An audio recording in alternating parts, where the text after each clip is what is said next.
Storytime, Evoluzione Radio. Un saluto amici e amiche di Storytime e ben ritrovati in nostra compagnia su Radio Canale Italia da Bologna. Diamo il benvenuto a Loris Castagnoli. Ciao Loris. Ciao Gianluca.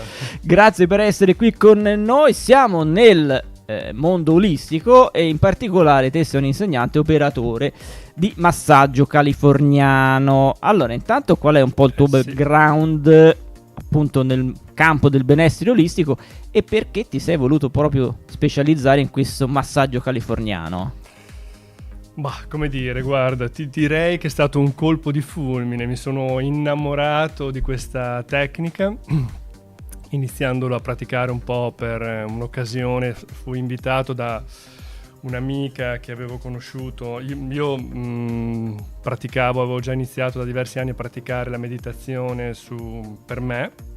E a un campo di meditazione ho conosciuto questa amica che mi ha invitato a questi scambi di massaggio californiano e ho proprio sentito una forte connessione con questa tecnica e l'ho sentita molto profondamente e da lì ho capito che dovevo approfondire qualcosa con questo tipo di massaggio. Sì. Ecco, adesso andiamo appunto a spiegare, così magari riusciamo anche a capire che cosa in effetti ti ha colpito, cosa contraddistingue quindi questo trattamento e la tecnica che viene utilizzata.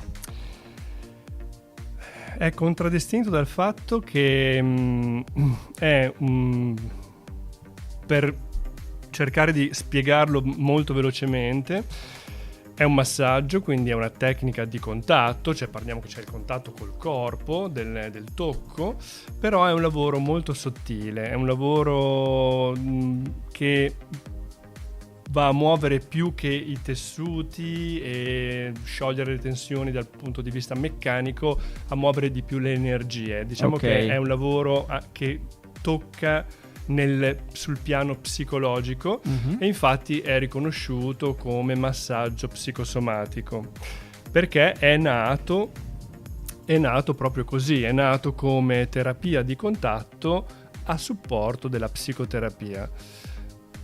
In California, appunto, negli anni 60, quando c'erano questi come si chiamano? Superstiti oppure reduci della guerra del Vietnam che avevano bisogno di supporto psicoterapeutico e in questo supporto che davano si sono accorti che il contatto fisico anche dei familiari, gli abbracci, le carezze migliorava molto la psicoterapia. Certo. E quindi hanno evoluto questa tecnica che infatti è un massaggio affettivo. Va a toccare le sfere molto profonde del nostro sistema con questa tecnica affettiva, molto supportante, amorevole, sensuale e questa energia amorevole e supportante quando arriva nel profondo va a muovere molto e a nutrire, a riempire questa fonte che si è inaridita e dalla quale poi arrivano tutti i disequilibri sia sul piano psichico che anche nel corpo fisico e allora c'è la possibilità di ripartire a risistemare il tutto. Ecco, qui siamo proprio nel fulcro di quello che è poi il mondo olistico che collega appunto tutte le varie parti di noi, del nostro corpo, della mente, delle energie, dello spirito. In effetti però poi nel concreto come si svolge una seduta? Dunque, allora, generalmente è un tipo di massaggio appunto molto dolce e il massaggiato, chi riceve, sta statico, vengono applicati dei movimenti molto fluidi, dolci, morbidi, si lavora con l'olio, eccetera.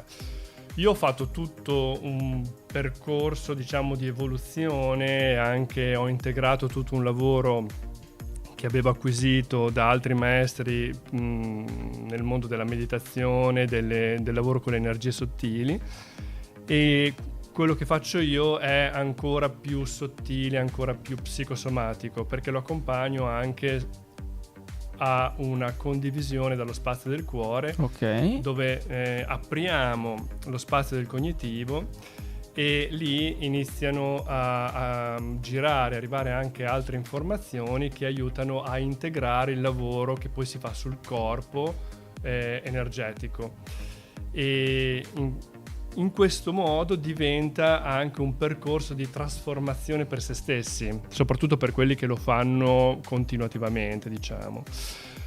In altri casi invece rimane comunque un trattamento molto rigenerante e anche molto piacevole. Certo. Io infatti l'ho un po' definito la via del piacere per la guarigione, perché dà questo grande nutrimento di piacere sia emozionale che anche corporeo. Perfetto.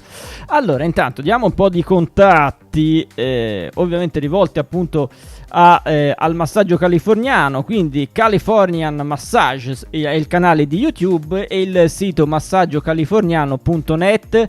Ecco, te poi in particolare dove operi, Loris? Cioè dov'è che poi fai il adesso tutto? Sono rientrato dalla Francia e sono tra Modena e Bologna come zona qui in Italia. Perfetto. In due paesi, uno si chiama Spilamberto e uno Vignola. Benissimo.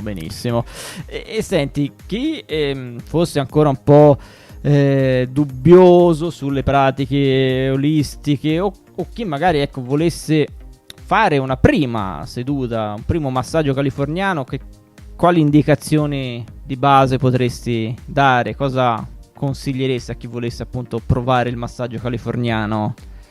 Ma in generale io consiglio di riuscire a sentire come l'operatore che sta di fronte a loro, come gli risuona la figura dell'operatore. È molto importante che uno riesca a sentirsi in sintonia, intanto perché è anche un lavoro piuttosto intimo ed è importante aprire lo spazio dell'intimità per andare nel profondo, e quindi bisogna essere molto in fiducia. È un lavoro che faccio anch'io, a volte incontro le persone, faccio solo un incontro senza trattarle prima, tanto anche per capire se è la loro strada, però certo, anche per dare la possibilità e facilitare questo entrare in relazione e in fiducia, perché quando le persone sono in fiducia riescono a essere molto più rilassate anche, certo. Esatto, più rilassate, più aperte al fluire dell'energia, il trattamento, il lavoro diventa più intenso e diciamo efficace. che ha senso solo in questo caso. Chiaramente ci deve essere fiducia nell'operatore, si deve instillare insomma questa cosa fra chi pratica il massaggio e chi lo riceve. Sì, è molto importante, quindi direi loro di fare inizialmente attenzione a questo. Benissimo, Loris, grazie per essere stato in nostra compagnia. Grazie a qui voi. a Storytime, e grazie a voi amici per averci seguito. Alla prossima, ciao. Storytime, Evoluzione Radio.